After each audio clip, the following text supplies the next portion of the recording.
Commençons généralement, quand on commence une première séance d'un grand nombre de séances, appuyons-nous, comme d'habitude. Je finirai par faire une petite séance sur les livres même, parce qu'on ne peut pas tout lire. Catherine Millet, qu'on a déjà croisé, a écrit en 1997 ce livre sur qu'est-ce que c'est que l'art contemporain, qu'elle a réédité en l'augmentant beaucoup en 2006, avec une œuvre assez chouette d'ailleurs, qui s'appelle, on peut la voir dans la marge là, Les ready-made appartiennent à tout le monde. Toc. Qu'est-ce qu'elle dit dans ce livre? Et le sous-titre est tout à fait passionnant, Histoire et géographie. Je vous lis le début et ça va nous parler de pourquoi on est entre 64 et 81. Je m'étais arrêté en 67 sur les séances d'avant et je remonte un tout petit peu en amont. 81, en France, il y a le travail de Jack Lang est vraiment très important sur l'institutionnalisation de l'art, la façon dont les ministères, par exemple, vont petit à petit intégrer l'art, l'aider, le valoriser dans des écoles. Et donc, c'est une date qui est très importante. On aurait pu, je me suis arrêté vers 67 parce qu'il y a une grande transformation sur la fin des années 60. Et donc, j'ai eu cette jointure entre les deux. L'obligation quotidienne de 5 par 5 m'intéresse finalement, et c'est Catherine Millet qui m'a donné l'idée par ce rapport histoire et géographie. Finalement, elle dit quelque part que l'art contemporain, c'est un pôle d'attraction, un peu comme un aimant qui irait dans un sens ou dans un autre. Et ce qui était pour moi une difficulté, comment faire une synthèse de quelque chose qui commence à être récent, commence à être vieux, les années 70, l'air de rien, mais, et il y a beaucoup de livres, on est quand même en 2022, hein, les gars, il faudrait quand même se réveiller, donc il y a des livres qui analysent ça, celui-ci en parle.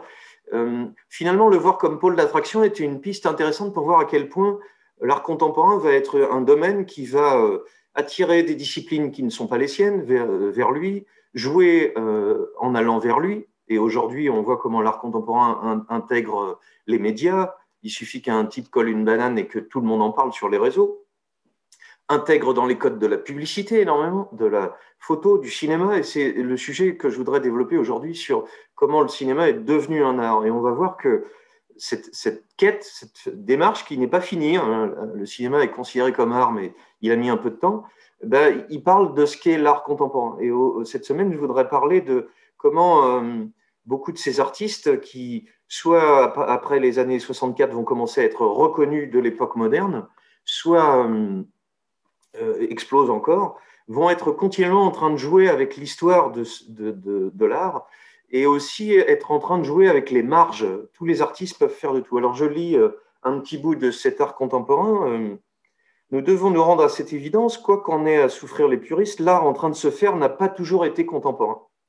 Ou encore, on ne s'est pas toujours senti contemporain de l'art en train de se faire.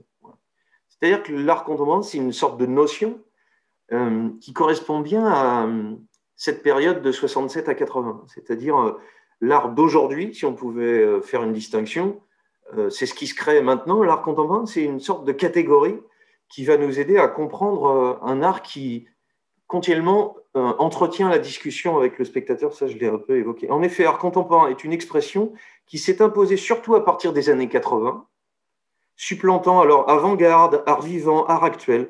Elle possède les qualités des expressions toutes faites, dit Catherine Millet, suffisamment larges pour se glisser dans une phrase lorsqu'on manque d'une désignation précise, oui, ça c'est de l'art contemporain, et suffisamment explicite pour que l'interlocuteur comprenne que l'on parle d'une certaine forme d'art et non pas de tout l'art produit par les artistes vivants. Il n'est pas parce que tu es vivant que tu es contemporain. Et évidemment, dans cette introduction, et j'y reviendrai dans d'autres séances, vous vous doutez que l'art contemporain est aussi défini comme quelque chose de repoussant ou qui voudrait être l'ensemble de tout ce qui est n'importe quoi. Évidemment, c'est bien plus compliqué que ça. On va voir dans la semaine qu'il y a de la peinture, par exemple, beaucoup de peinture dans ces années 60-80, même si l'art minimal, l'art conceptuel dont je vais parler, la photographie, l'installation, la performance prennent énormément d'essor dans ces années 70. La suite de Catherine Millet. Des objectifs de cet ouvrage pourraient être de s'intéresser sur le succès de cette expression art contemporain. Comment et pourquoi un couple de mots aussi passe-partout réussit-il à désigner avec autant de pertinence des œuvres d'art qui, elles, sont loin d'être banales? On ne sait pas ce que c'est, mais on voit bien ce que c'est.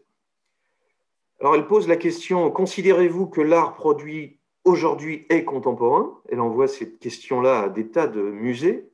Elle s'en explique pourquoi est-ce que ce sont les musées qui décideraient Est-ce qu'un musée d'art contemporain, ça peut exister? Jusqu'à quand il s'arrête, en fait? Est-ce qu'il est sans fin? Et c'est une question très complexe. Le Philadelphia Museum répond oui, dans la mesure, tout ce qui est produit aujourd'hui, dans la mesure où nous employons généralement le terme contemporain dans un sens chronologique, mais non, ce n'est pas tout l'art qui se fait à ce moment-là, dans la mesure où nous tendons aussi à nous focaliser sur le travail nouveau le plus aigu, cutting edge, c'est-à-dire ce qui serait vraiment à la marge ou ce qui serait le plus en tête.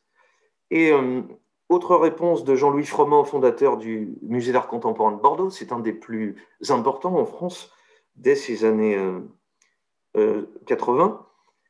Il dit que cette formule piquante, il a parlé de l'époque de l'art contemporain, il y a une espèce de période, et c'est la mienne en fait, 64-81, qui convertirent en enchères mirifiques et popularisèrent la floraison créatrice des années 60 et 70. L'art contemporain, c'est aussi lié à ce marché qui explose et qui fait que petit à petit, on vend des œuvres et ça se fait connaître de tout le public. Et un peu plus loin, Catherine Millet ajoute, et j'en termine, pour la première fois, semble-t-il, dans l'histoire, l'art au travers duquel une époque s'identifie ne se caractérise pas par un style, c'est pas un truc particulier, c'est tout. Et c'est pour ça qu'on va parler de pôles comme des aimants, ça part dans un sens, ça part dans un autre, ça peut être contradictoire, ni être une combinaison de styles définis, mais un éclectisme total qui fait du monde des formes un domaine plus morcelé que la maison de Picassiette, et même une maison qui, moins bien entretenue que ne l'est cette dernière, se lézarderait. Et elle ajoute, ça c'est tout à fait merveilleux, en 2002, si vous aviez visité au Centre Pompidou l'exposition Cher peintre, vous auriez vu en entrant un tableau de Bernard Buffet. Un peintre qui l'aurait vraisemblablement en son temps rangé dans la catégorie, c'est une citation, contemporain dans un style traditionnel. Il était très à la mode dans les années 50 et puis il s'est beaucoup répété et puis c'est devenu presque la caricature de ce que serait l'artiste contemporain. L'œuvre de Buffet était présentée comme une référence pour les artistes de 2002.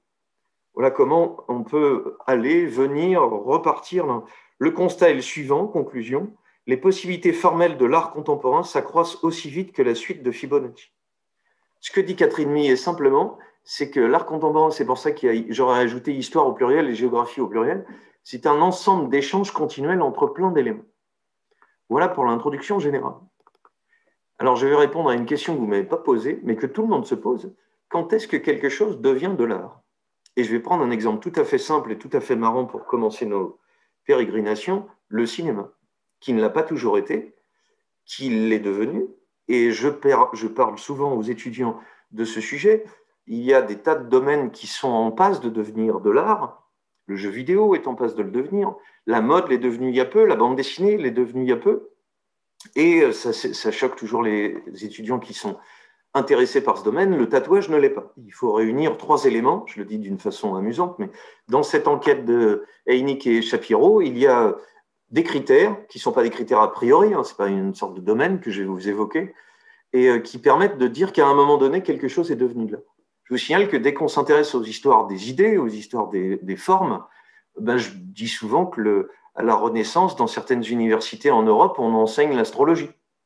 Ça veut donc dire que quelque chose peut devenir scientifique, puis ne plus l'être, puis le redevenir.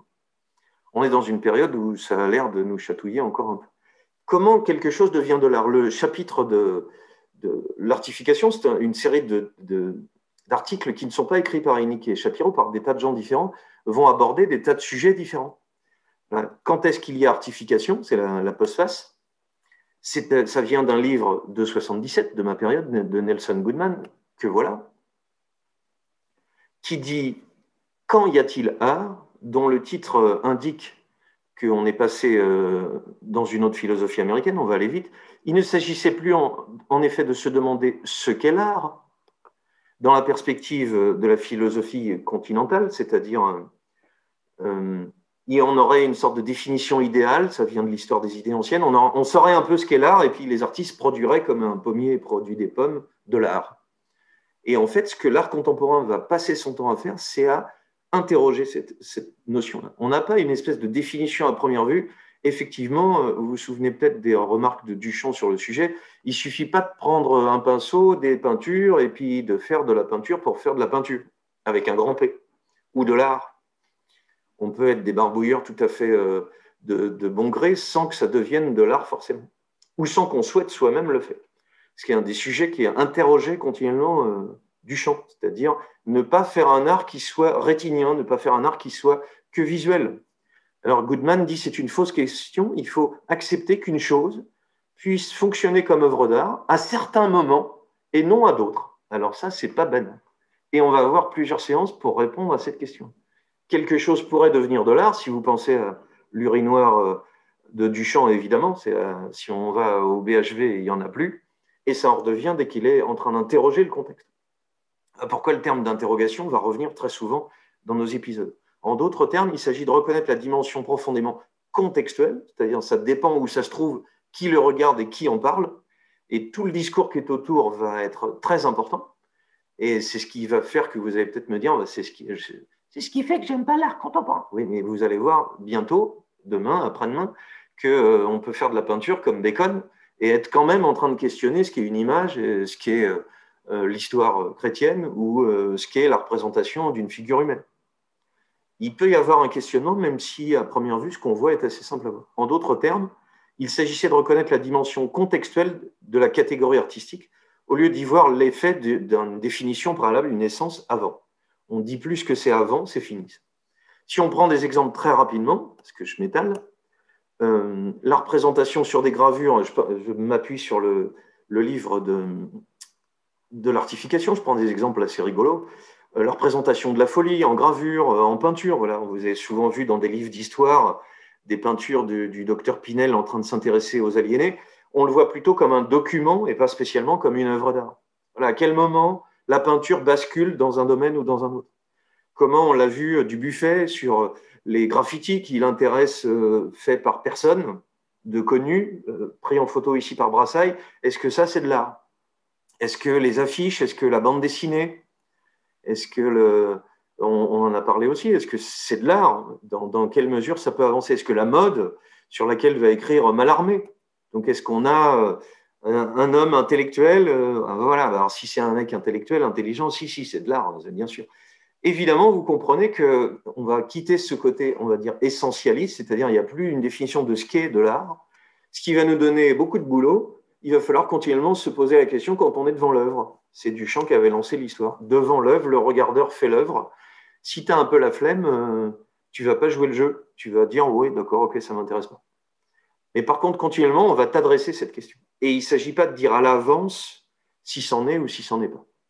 Là, je le regardais en me questionnant sur la mode, ce portrait de Monet de sa femme en costume japonais, puisque c'est la mode à cette époque-là, pourrait être une gravure de mode, en fait. On n'en est pas loin. Même chose avec les affiches. C'est pas de l'art, ça ne l'a pas été. On les a beaucoup perdus parce qu'on les a égarés, on a oublié de les ranger, on n'avait pas pensé que c'était de l'art. Jusqu'à cette incroyable baraque de la Goulue qui, sur des panneaux de part et d'autre, ils sont maintenant au musée d'Orsay, et voilà, et ils sont dans un état, ils ont dû être restaurés, mais ils étaient dehors dans une foire, dans une fête foraine à l'extérieur. Complètement fou.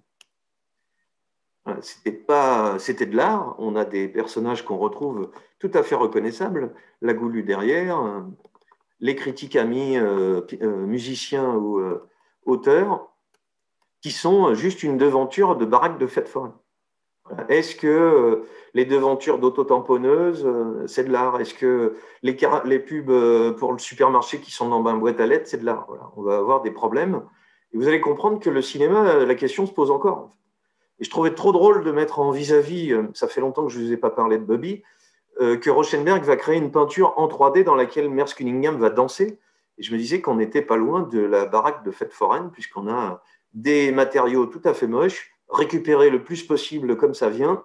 Et l'artiste va être plutôt, on parle de combine painting, voilà, il va être celui qui associe, assemble des tas d'éléments.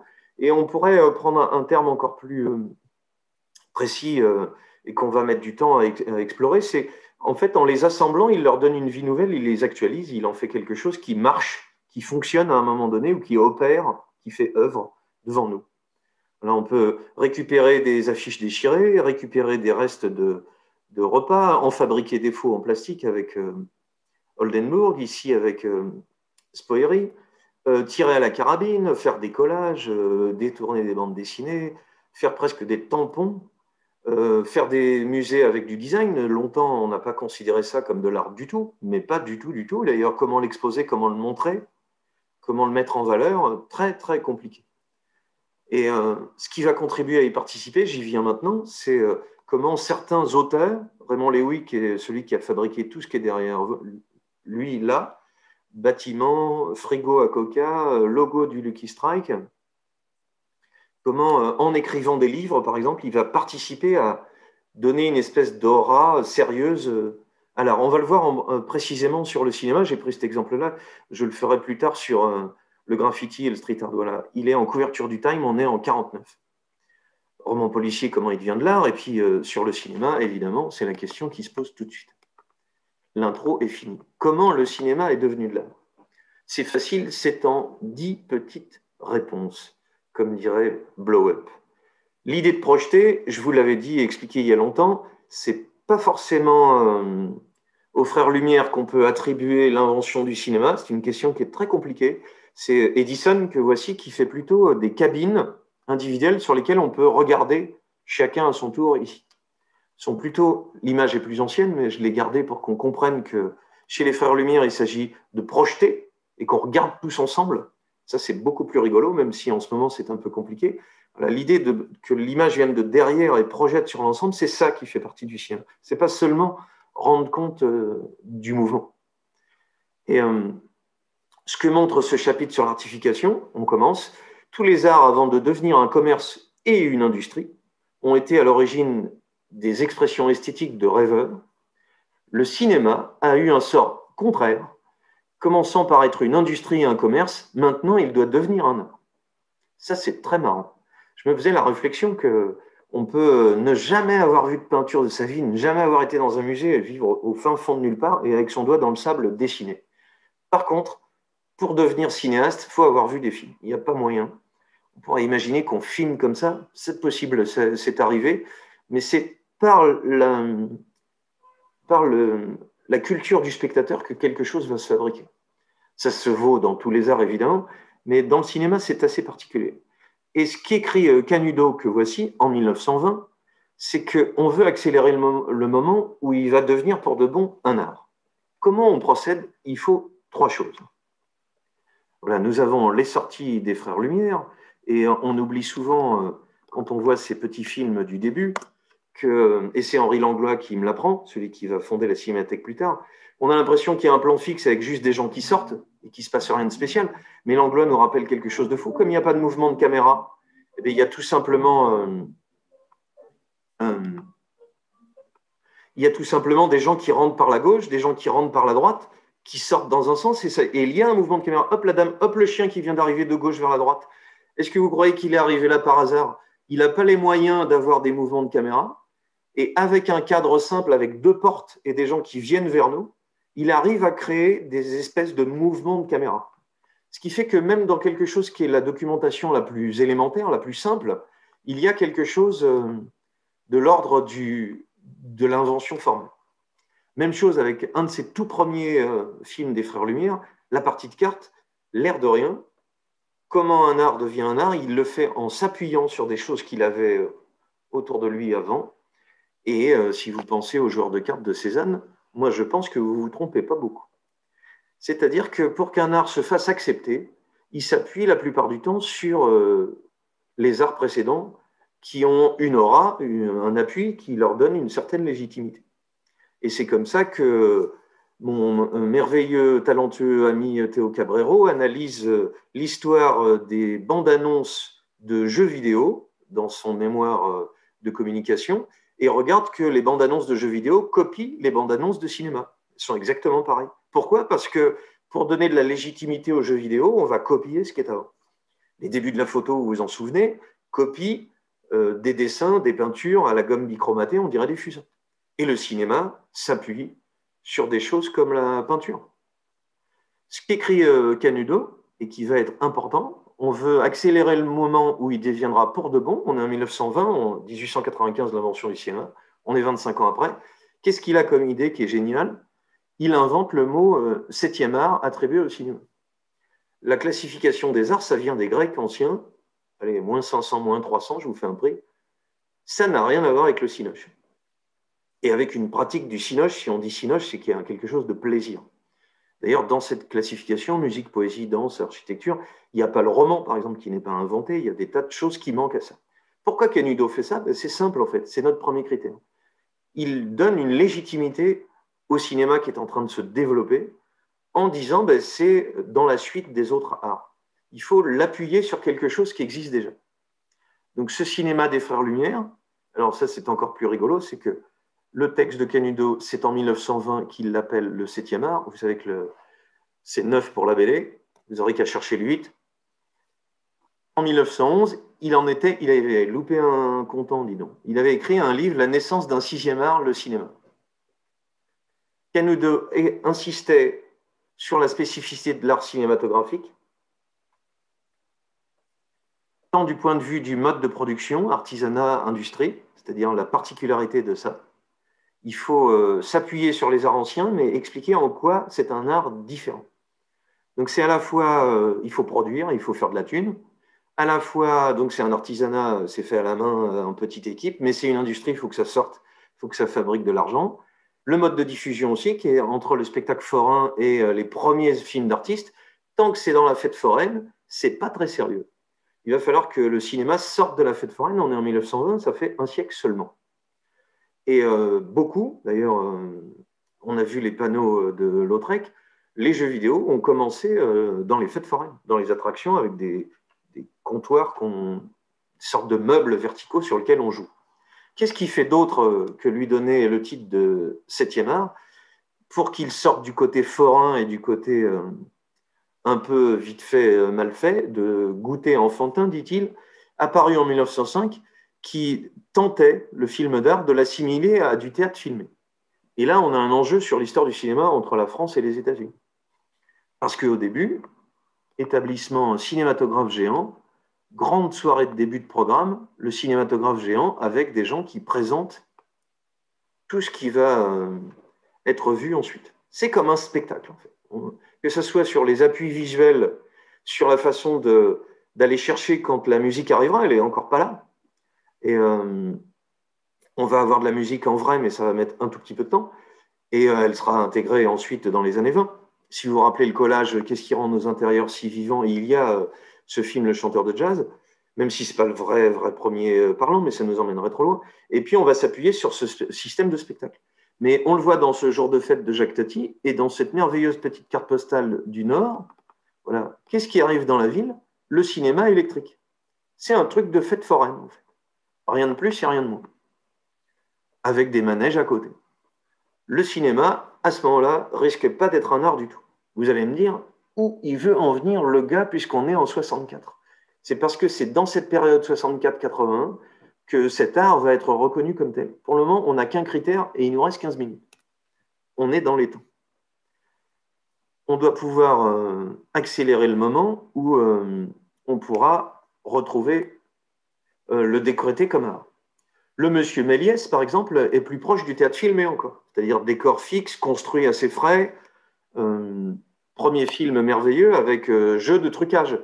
Pourquoi je vous en montre un peu? Tout simplement parce que Méliès est un des premiers qui pense qu'en coupant, en truquant, vous voyez, il n'a pas de tête, hop, il la retrouve et il y en a une autre à côté. Il vient de la magie, il vient du cabaret.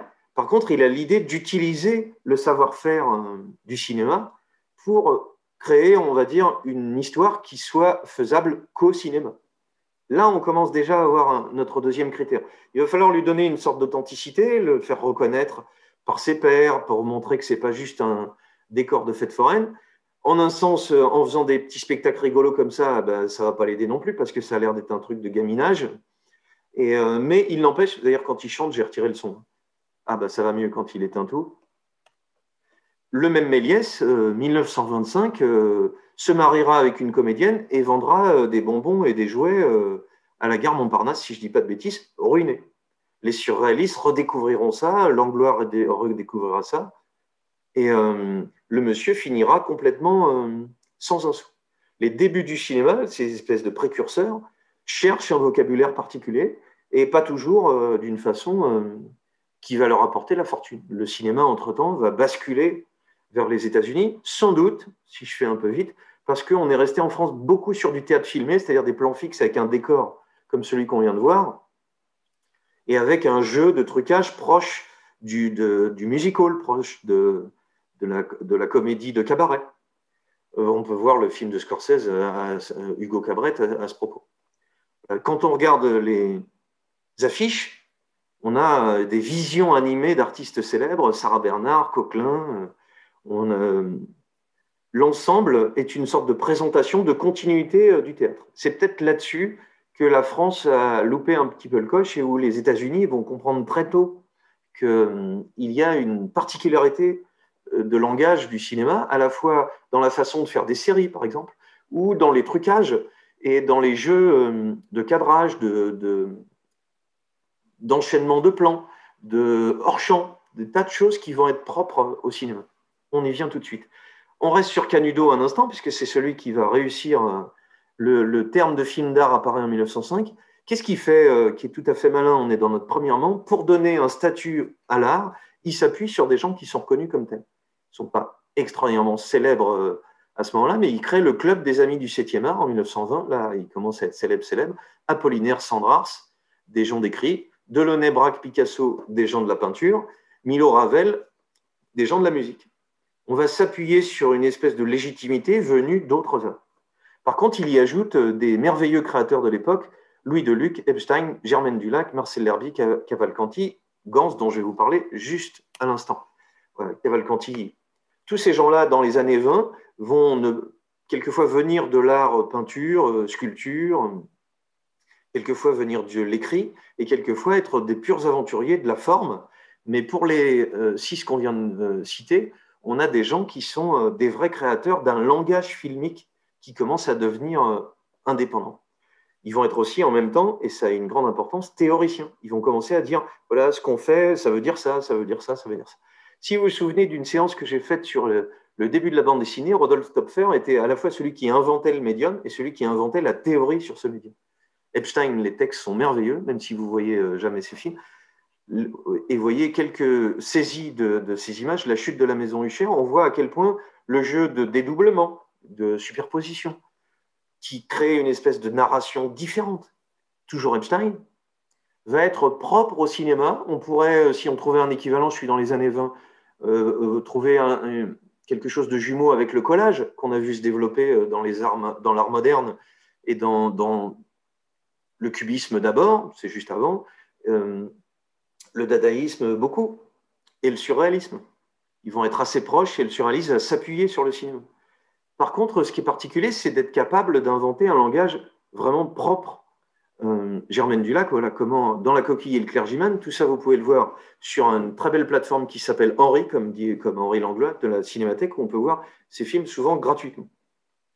Ce que ces gens, Dulac, L'Herbier, qui fait ce chef-d'œuvre qui est L'Inhumaine de 1928, vous voyez, décor de Mallet-Stevens, costumes, musique, lumière.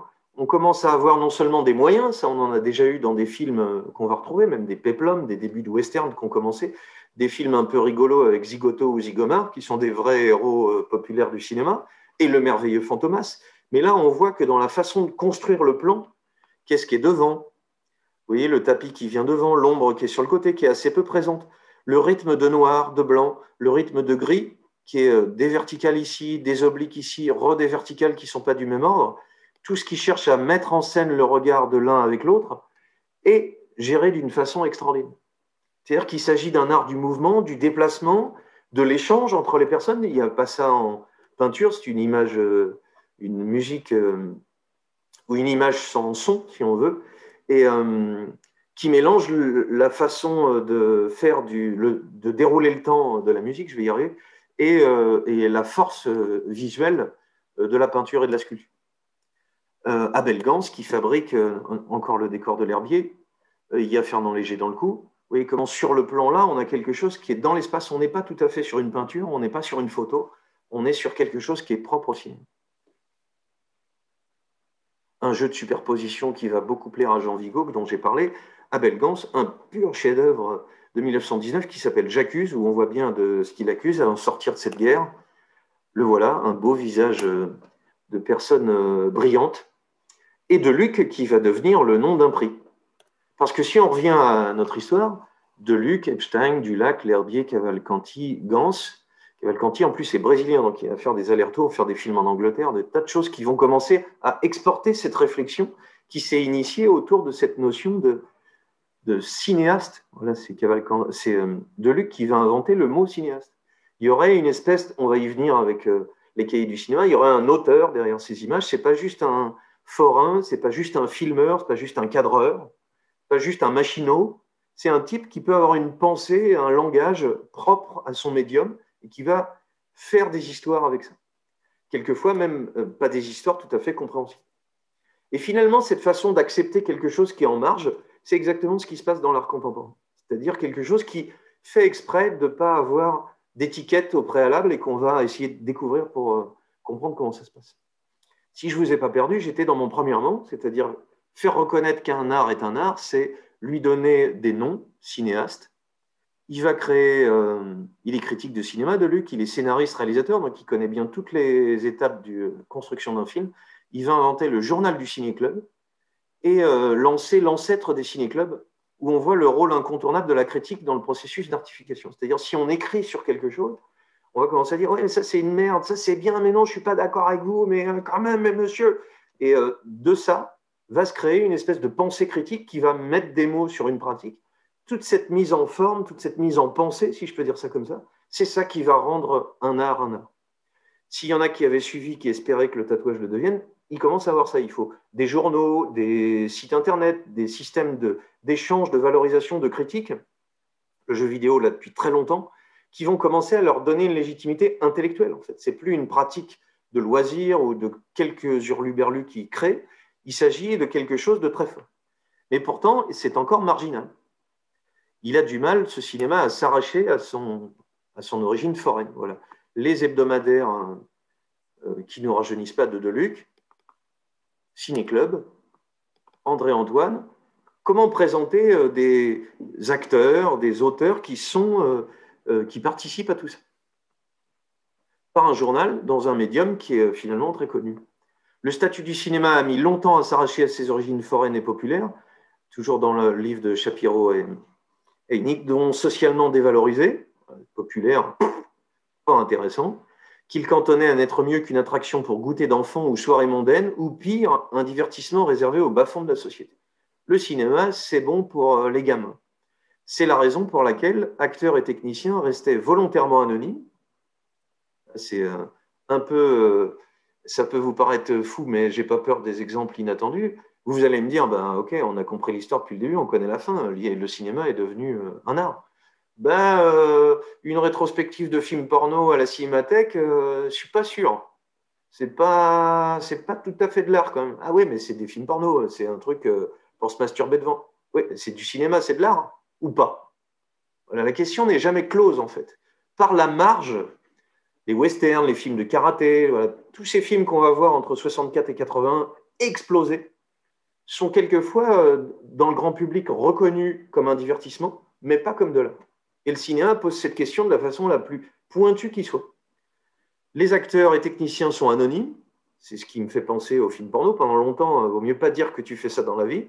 C'est Brigitte Lahaie qui le répond. Elle dit « Je suis un peu rebelle quand je disais ça dans un dîner, ça faisait un peu son effet. Maintenant, quand je le dis, tout le monde s'en fout. » Tandis qu'il n'existait ni de propriété artistique en France, ni de copyright aux États-Unis. D'où la ruine de Méliès. On ne considère pas ça comme une création. Il n'y a pas d'auteur, pas de signature, pas de droit. Et la reconnaissance financière de quelque chose, elle passe par ça. Les films étaient payés au mètre, comme des peintres au temps de l'artisanat. C'est-à-dire, tu m'en fais tant de mètres et tu es récompensé. Voilà, 1912, la série de Gribouille et les femmes, on voit bien, c'est une série de Cretinetti, on voit bien l'esprit. Moi, j'aime bien, c'est tout à fait marrant. Le merveilleux Max Linder est en train de prendre un bain, mais il ne peut pas aller à la plage. Je vous conseille de faire la même chose. Il fait un temps à ne pas mettre un évrien dehors, donc vous pouvez prendre l'air facilement. On va avoir des personnages populaires qu'on trouve un peu partout par série régulière. C'est très étonnant de voir comment aujourd'hui le principe de série est revenu très fort, à tel point que des séries éditées par Netflix sont en lice aujourd'hui pour postuler aux Oscars. Il y a 4-5 ans, c'était impensable. J'ai le souvenir de Almodovar, président du jury à Cannes, qui dit des films produits par des chaînes de diffusion qui ne passent pas dans les salles de cinéma ne seront pas récompensés.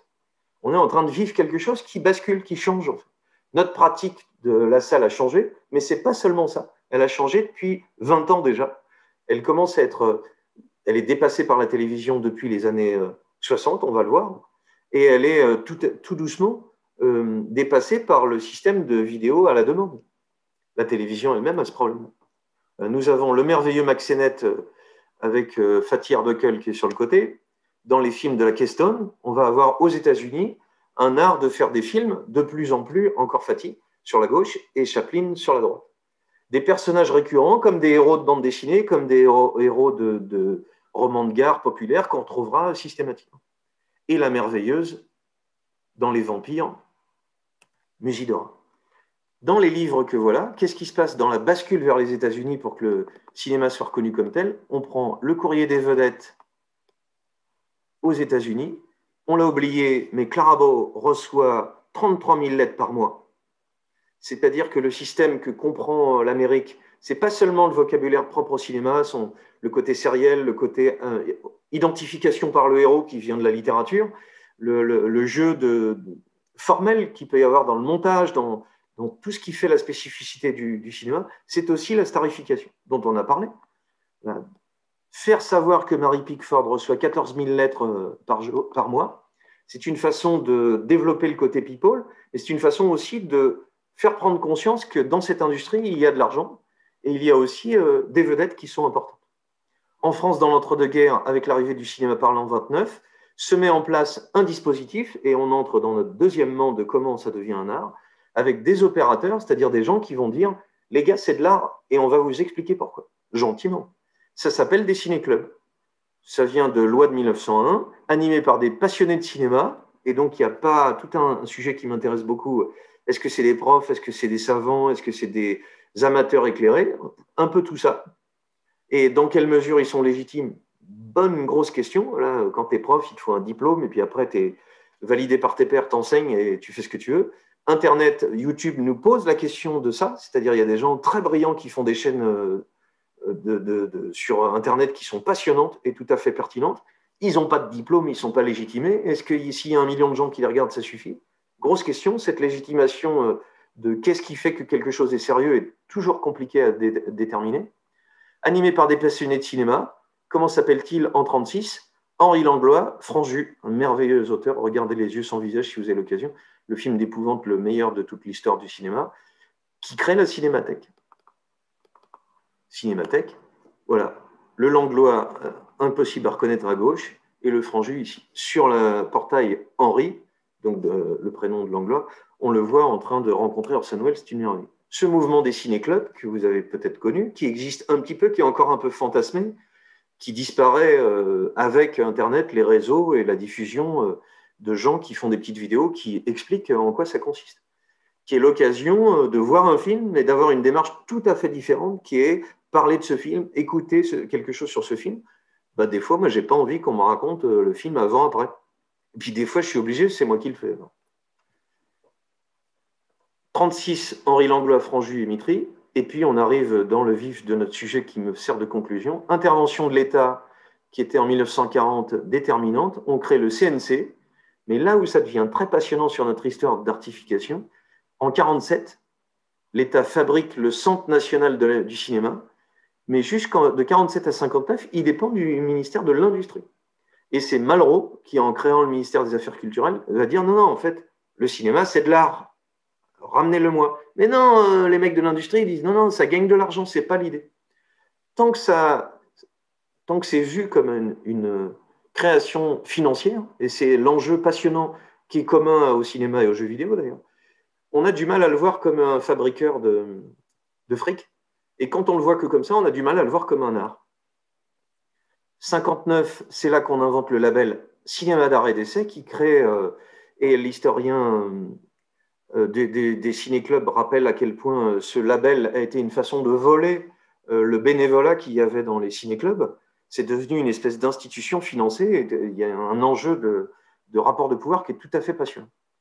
dans le milieu associatif, en 1955, Association des cinémas d'art et d'essai, qui existent toujours, qui ont des financements, sauf ce petit Laclé qui est en train de fermer la porte, c'est le cas de le dire. On n'a plus la possibilité. Dernière étape sur la reconnaissance, on a dit reconnaissance par les pairs, légitimation intellectuelle, et puis des débuts de récit, des débuts de pensée. Qui est-ce qui fait ça le mieux? Eh bien, tout simplement, les cahiers du cinéma 51, positif 52, voilà, le nouveau cinéma allemand, on va avoir des revues. Internet ne se fait pas, il se ferait de cette façon-là. On a des binômes maintenant qui disent c'est quoi le cinéma fantastique, c'est quoi les films criminels, comment est-ce qu'on va pouvoir expliquer ça? Et à Paris, va se développer dans la logique de ces jeunes Turcs des cahiers du cinéma, Godard, Truffaut, Chabrol, Romer, qui vont être d'abord des critiques de cinéma, qui vont d'abord dire, ben en fait, avant d'être des réalisateurs, tel film me plaît, tel film me plaît pas, ils vont avoir la dent dure, hein, Rivette, Truffaut sont pas commodes. Et par contre, c'est le titre de ce magazine qui est le plus important. Qu'est-ce qu'ils vont dire d'important? Ils vont dire, en fait, vous croyez que Hitchcock, il fait juste des trucs pour faire flipper avec des dames qui sont assassinées, c'est un truc de divertissement? Non, le mot est lâché, ce sont des auteurs. On leur donne la légitimité intellectuelle d'être des auteurs. Et on peut mettre ensemble Antonioni, Buñuel, dont je parlerai samedi, Dreyer, donc Fritz Lang, mais aussi Hitchcock et des faiseurs de western. La nouvelle vague, c'est l'invention du réalisateur comme auteur, qui met en évidence des thématiques, c'est-à-dire telle chose, ah ben monsieur Hitchcock, il suffit qu'on le rencontre et puis qu'on le questionne et on va pouvoir dire, à l'intérieur de votre cinéma, il y a des thématiques qui se retrouvent. C'est pas que de faire peur, c'est pas du film grand public, même si le jeu avec sa propre image va nuire aussi à Hitchcock. Il va être très étonné toutes les premières fois où Chabrol et Truffaut, tous les deux, vont aller le voir. Dire, ah bon, vous me considérez comme un auteur? Non, non, je fais un truc de divertissement. J'ai toujours été vu comme ça. Non, nous, on vous voit autrement et on veut montrer en quoi il y a ça. La légitimation fait son chemin. Un petit détour, cahier du cinéma. La première qui se moque de sa propre image, Agnès Varda. La voici avec Demy. Truffaut, Chabrol, qui est tout aussi important.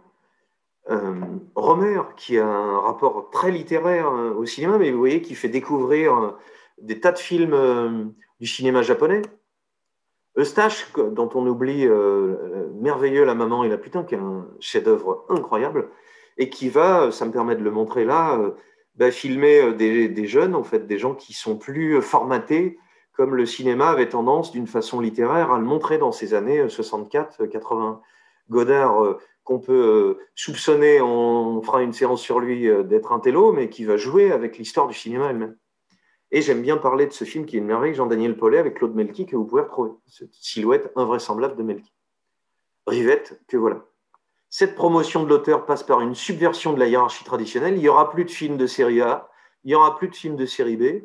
Les genres mineurs, le film policier, l'aventure, la science-fiction sont considérés par les cinéphiles comme des moyens d'expression de réalisateurs moins conventionnels.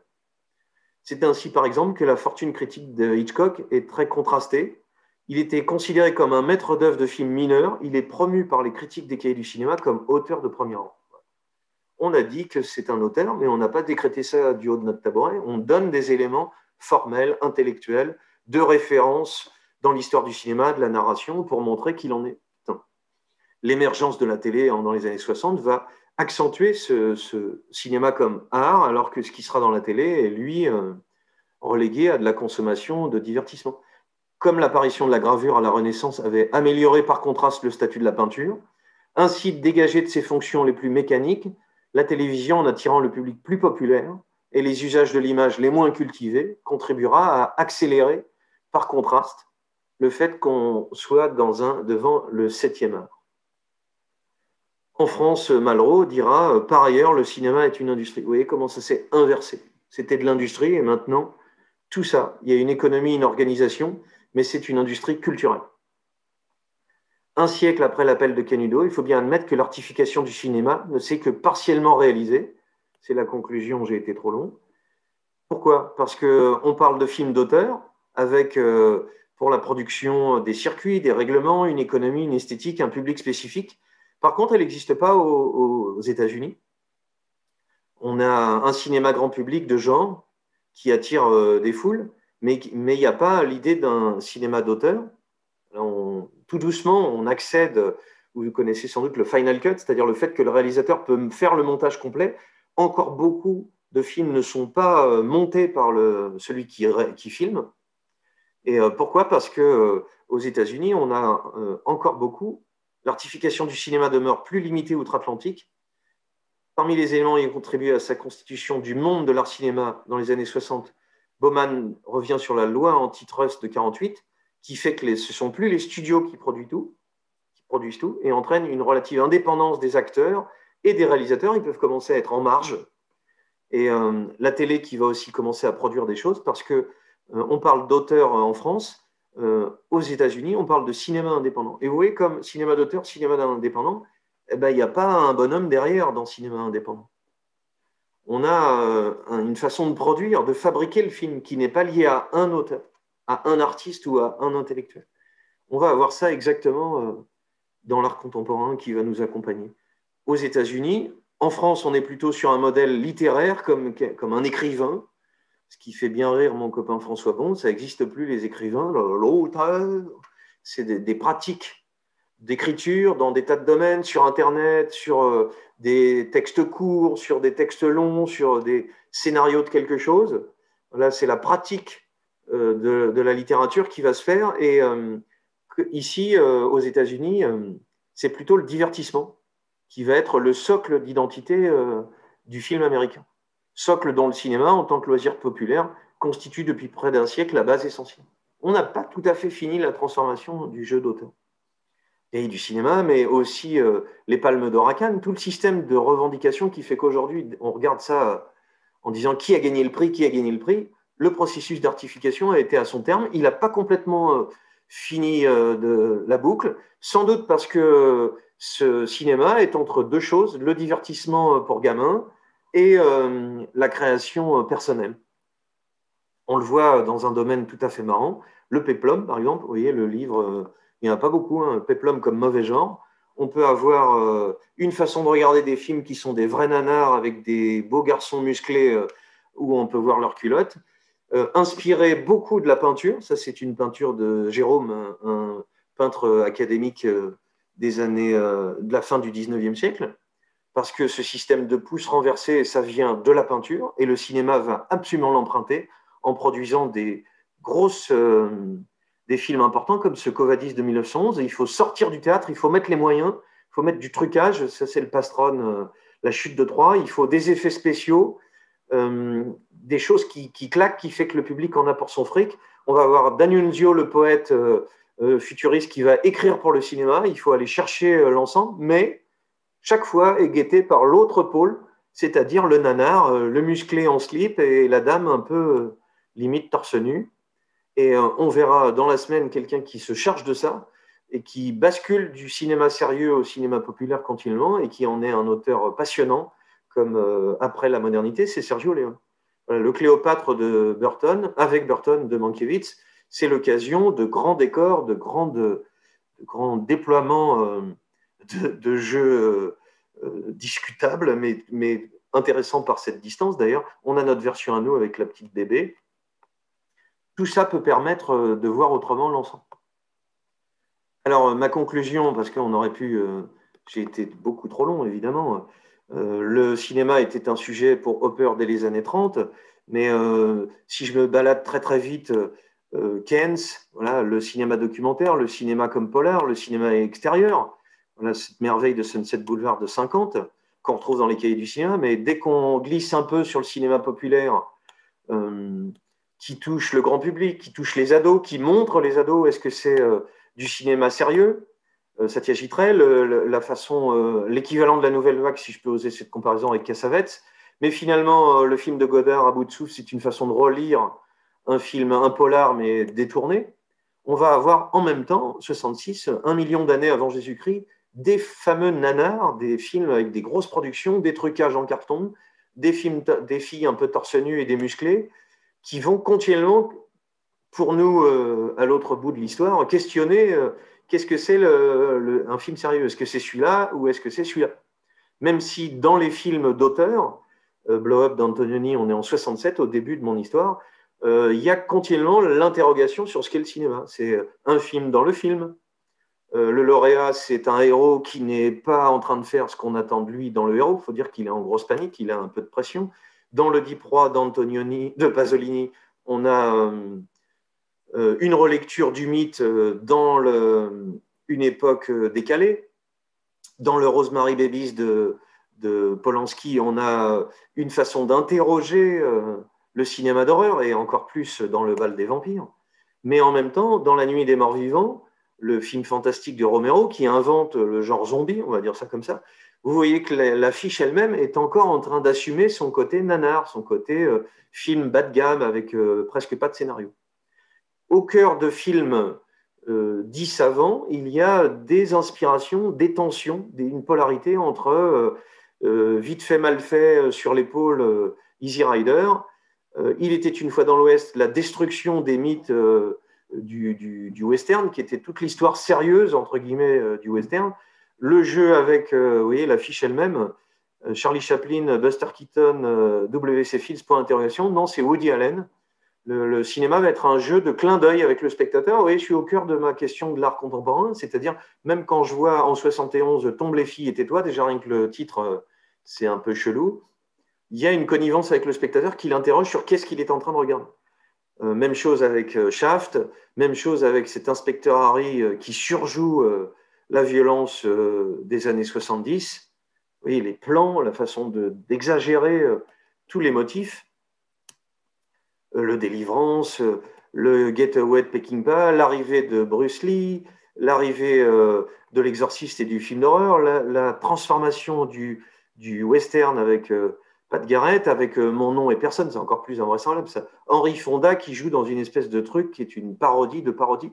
Et même dans les films dits savants, tout un jeu avec ce qu'on attend du film, du scénario et du spectateur, puisque là, il s'agit de se suicider, ça fait longtemps que je n'ai pas parlé de ma femme, en mangeant plus que ce qui est de raisonnable.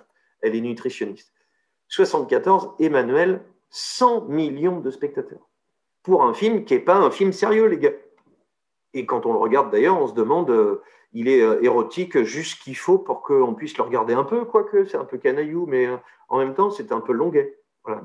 Le miracle de cette période 64-81, ça va être le fait que ça tire entre deux extrêmes continuellement des questions sur qu'est-ce que c'est qu'une œuvre et qu'est-ce que c'est qu'un film. Voilà. Le monsieur que voilà, Les Dents de la Mer, un film où on voit jamais le méchant. Il est en dessous. Le Rocky Horror Picture Show, les films du Russ Meyer avec le recrutement des actrices pour leur avantageux tour de poitrine, des films qui pendant longtemps vont être pas vus par des gens sérieux, honorables, et qui vont nourrir dans ces années 80 qui arrivent l'art contemporain et le cinéma alternatif qu'on retrouve. Taxi Driver, Vol au-dessus d'un nid de coucou, Carrie, La Panthère Rose, Les Hommes du Président avec le cinéma politique qui va se développer, et puis la façon, là c'est ma vraie conclusion, d'interroger le mythe américain dans Rocky, dans l'italo-américain un peu raciste de La Fièvre du samedi soir, comment les migrants prennent leur place aux États-Unis, comment il y a un jeu de décalage avec les États-Unis dans ce chef-d'œuvre de Cimino qui est Voyage au bout de la nuit. Et je vous dis à demain.